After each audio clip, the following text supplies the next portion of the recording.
we talk about dominion, which means the country can be independent, but still depend on the motherland. Okay. So that's what Toussaint Louverture had in mind. And Napoleon Bonaparte regret that, because according to what he said, he should continue to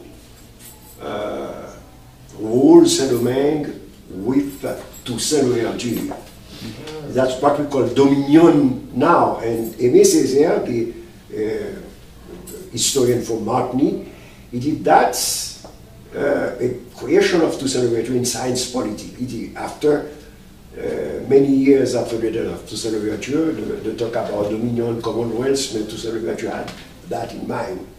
That's another point. Okay. He was a visionary, you know. That's another facet of Toussaint Louverture. Alrighty. Yeah. Wow. King. Same question. Same question. Well, he told us the facet. What other facet? I know you mentioned his leadership skills. What other facet or point that you want to explain to us about Toussaint Louverture? I mean, his bravery. I mean, you have to be, first of all, extremely brave in order to control and lead African soldiers. And we have to understand, where did these Africans come from in Africa, especially in the western part of Africa, because where his grandparents are from, the Homie, they were a warrior kingdom. So that's in their bloodline. You know, some of them have probably even fought in some of the wars there.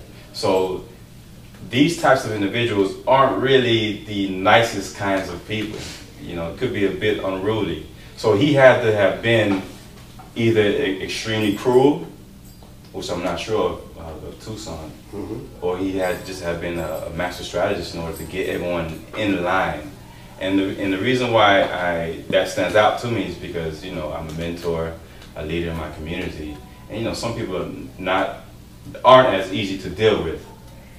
You know, you have to pray for them and pray against that spirit, you know. So he definitely had to deal with many types of spirits. And then you go into the whole spiritual thing, spiritual war. For them to have beat France, and I believe the number is like 45,000 French soldiers compared to like 4,000 African soldiers. So the odds were against them. You know, it was like against all odds, all cards are stacked against you. I mean, there's no way you was going to win. So in order for you to win a battle like that, it had to have been a spiritual battle. So he had been in tune with his spirituality of his ancestors. So to me, that is very impressive.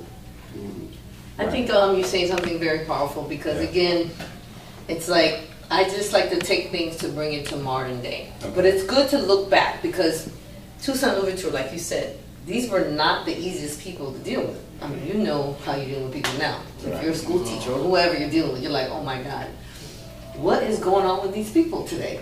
But to have the forward thinking and to have the visionary understanding of like, okay, I have to bring these people together so we can accomplish something great. That's super, super important, because I think, again, this is why we have a lot of, I guess, disconnect in our community right now, because we don't want to collectively come together and do one thing. If I'm doing one thing here, I gotta have somebody that goes to do something over here. It doesn't make any sense, because you're not going to do something that is great. It's always going to be below par, instead of coming together and doing something magnificent. And I think that's what Toussaint Louverture did. Okay, so we're going to jump from what he did as a person, what he did on the island of Haiti. You got one? I have a question for you. Sure. Okay, you have a question? Go ahead. Oh, wait a minute. I'm supposed to be the moderator, but go ahead. If you want to, I will be glad to give you another facet of Toussaint Louverture. Okay. I already give you two. We're going to give you one more. Okay, give me one more, okay. And then we're going to jump on two. Okay. So what's your solution to get everyone united and together on one page on certain missions or objectives? Like, how do we do that? Okay, for me, I feel that you have to have understanding. And when I say understanding, you have to have wisdom, you have to be a visionary, and you have to have strategy. So it's not just like a one-size-fit-all thing, because I can just talk from my personal experience. We've been doing the museum for 10 years, and it hasn't been a walk in the park. I'm just going to be very blunt and honest. However, when I go back into my prayer closet, or when I go back into my time that I write in our journal, it's not about me. I realize that it is not about me. Because if it was about me, I would have said, thank you very much. Let me go get my law degree. I'll leave this up to somebody else. But when I understand that it's not about me, it's bigger than me. And I think that's what probably Toussaint wrestled with. He realized that this was not something that he can do on his own. Like you said, he was in tune with his spirituality. And you know that what you're trying to do is bigger than you. So when you understand that, you really humble yourself, because you know it's not about you. And you just continue to allow yourself to influence people if they want the influence. Okay. And understanding that you cannot bring everybody with you. Even though coming together will make it that much bigger, but you have to know that sometimes when you have a don, I don't know how you, when something is for you, a gift, it's for you. It's even though other people are going to help you accomplish it, but it's really for you. And I'm going to give you like a biblical thing. When God told Abraham to sacrifice his son, he didn't have a committee meeting with Sarah, because you know Sarah was, oh no, you can't do it. He just in touch with his spirituality with God, and was like, okay, I have to do this. And as he continued to do it, it was difficult, because that was his favorite son, you know?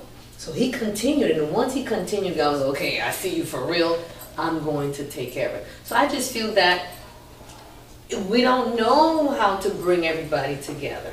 But I do know one thing is that you have to be humble enough to know that it's not about you, and whatever you're doing is bigger than you, and you will be able to attract and influence the people. That's right. That's supposed to get you to the next level, and that's my answer. Amen. That's right.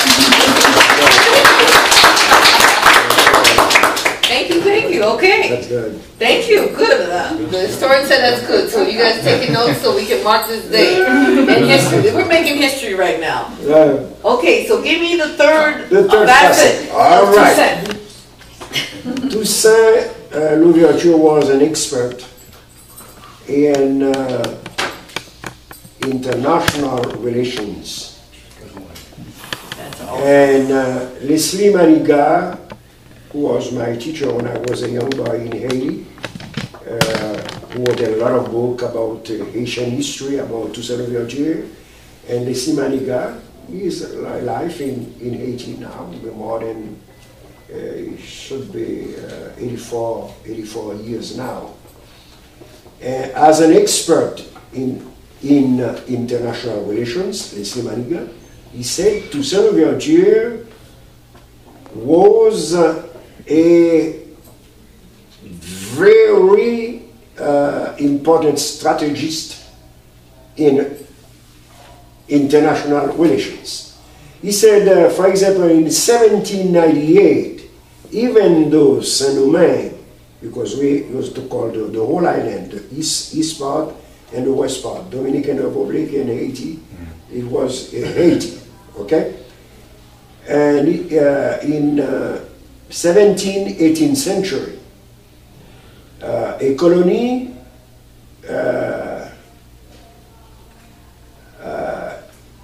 it was impossible for a colony to get trade relations or commercial relations with the mother country. And Toussaint Louverture in 1798, he broke this law. He established a relation with England, with General Maitland. He signed a treaty with General Maitland on August 31st, 1798. And in November, he asked the president, American President John Adams, to establish a commercial relations with Saint-Domingue. it was very hard for France to accept that, but Toussaint Louverture break this kind of relationship, you know?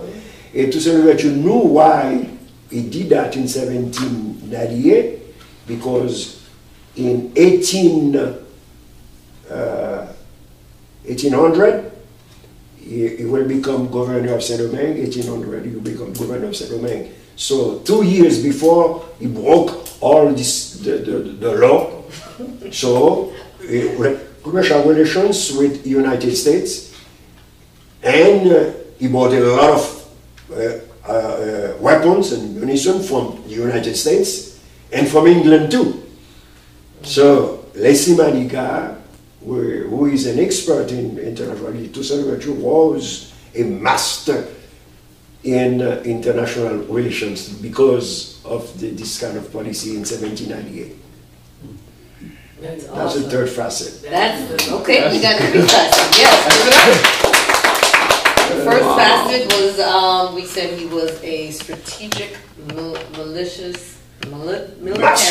master guerrilla warfare person. He was a visionary, and he had a strategic international relations. That's correct. And I think that those really sum up Toussaint Louverture, because I'm looking at this board, it's like talking to me right now, and it's saying a man, a destiny, a story.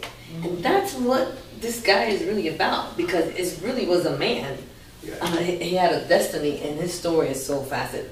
So, Mr. King, Kevin King, come from royalty here. So what else do you want to add on to that before we go on to the aspect of how Toussaint Louverture impacted the Americas? And when I say the Americas, specifically Latin America. So anything else before we move on to that? Definitely. Well, I want everyone to understand what was at stake. Haiti, at the time, operated 40% of the world's sugar. You know, sugar back then was like cocaine. You know, so that was moving in weight, literally. Both white, people were addicted to it. So that's why the French wanted Saint-Domingue so bad, because there was so much money at stake. And Toussaint knew it, like the professor said, the historian said, that he was a master strategist and in international affairs. And the fact that he was able to travel to France and to other countries, he understood the powers to be. He understood who were the superpowers at the time, which was Spanish, British, and French. So with that being said, I wanted to point out the fact that if Haiti did not win that war, sometimes I think about, you know, where we would be today. Would we still be enslaved? That's correct. Because winning that war literally shook, you know, the foundation of slavery, you know, and the superpowers knew it, especially in America. George Washington knew it, and Thomas Jefferson knew it. As a matter of fact, they were highly against Toussaint and the Africans, and they put their money where their mouth was. They gave the French $250,000 back then to make sure Africans didn't win. And so when, despite all odds, Toussaint won anyway, they were highly irate by that fact. You know, $250,000 back then and equivalent today, I don't even know what the numbers is, but that's in the millions. You know, so I just wanted to make sure I pointed that out, and you know, proud to be Haitian. Well, you make a very valuable point, because that's how, when you go up against all odds. All odds. When it's all stacked up against you, it's easy to quit. Oh, you're like, well, you know what? This is not for me. I must have misheard you, God. This is not for me. It's easy to give up. But to go against the grain and to be like, you know, what they're doing to these people is not right, and we have to change it. I think that's so powerful. And like you said, people put their money where their mouth is. And that's why I think when you learn about the Toussaint Louverture story and you understand who this guy is, he did not take the short route. He went hard, like you say, go hard or go home. He was like, I'm doing everything possible to make this happen. And when you look at some of his quotes, when he's like, if you disrupt me, you cut the branch, but you're not gonna, the roots are still gonna come back. And I'm just, not translating it properly. But that was very powerful. And if you look at other quotes, also you're like, wow, this guy was just spiritually connected to a higher power, and he had the dawn to do what he did. I don't think anybody else would be able to do it, because he was the opener. And like you said, what if we didn't win the war? What if he didn't do it? And like you said, people are not going to give up slavery, free labor. You think they're going to give that up? And they're making millions and millions of dollars, and they're building on the backs of the slave. You think they were going to? He came and he disrupted the industry. He was a terrorist of That's that right. day and time. That's right. He would be considered a terrorist today because he disrupted the industry. And that's what, you know, somebody like that, before the word disrupt even happened, because now they're using it with technology. Okay, return ROD, return on disruption. But he disrupted the industry. And then when we talk about terror in social science, you have two types of terror. Okay. You have the red terror and the white terror. The red terror is a revolutionary terror. Okay. The red terror. Okay. We have two. And the white is what? Like conservative, you know. Okay. Okay. But Can't go with the flow. revolutionary terror is a red terror. Okay. Okay. And For Toussaint example, was Dessalines, after Toussaint Louverture, used that Used the to red terror. defend the independence of Haiti. Because they killed a lot of people from France. It was a mean for Dessalines to intimidate France at the time. That's a red terror. But Toussaint used Red white. terror.